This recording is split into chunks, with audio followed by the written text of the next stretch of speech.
ইবাদতের মালিক ইবাদত করেন যে কোনো ওসিলায়। সকলের কাছে আহ্বান জানাই, আমার এই মা হারা দাদাবার জন্য সকলে দোয়া করবেন। আজকে তার মুখে মুসলমানের যে হয়েছে 1 মাস আগে তার পায়খানা ইনফেকশন হয়েছিল, সেটি কোনো অনুষ্ঠান করতে পারি নাই। আমি হঠাৎ যদি যাই রে মরে,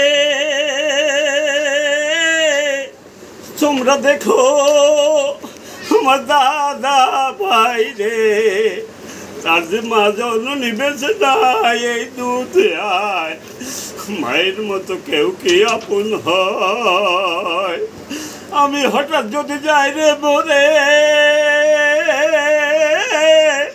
তোমরা দেখো আমার দাদা ভাই রে, তার যে মা জননী বেঁচে নাই, মায়ের মতো কেউ কি আপন হয়। আমি এক হতভাগা, বঙ্গবন্ধুর আদর্শ শিক্ষা দিয়ে গেছিল আমার বাবা, যে আদর্শ এখন মূল্য পাওয়া যায়। আমি হঠাৎ যদি যাই রে মরে,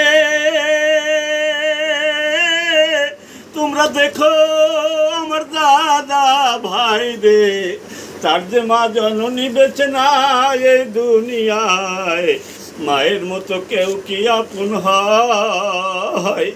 আমি নৌকা মাথায় দলের পক্ষে প্রচার করে থাকি এখন ভাঙ্গা ঘরে।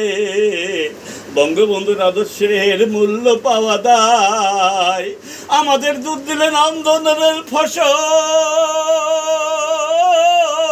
16 বছর অন্যদের নিয়ে খেলো মনের মহতন। আমাদের এখন দেখার কেহ নাই, সত্য কথা বলে যাই, আমাদের এখন দেখার কেহ নাই। আমি হঠাৎ যদি যাই রে মরে, তোমরা দেখো আমার এই দাদা ভাই রে, তাহার যে মা জননী বেঁচে নাই এই দুনিয়ায়, মায়ের মতো কেউ কি আপন হয়।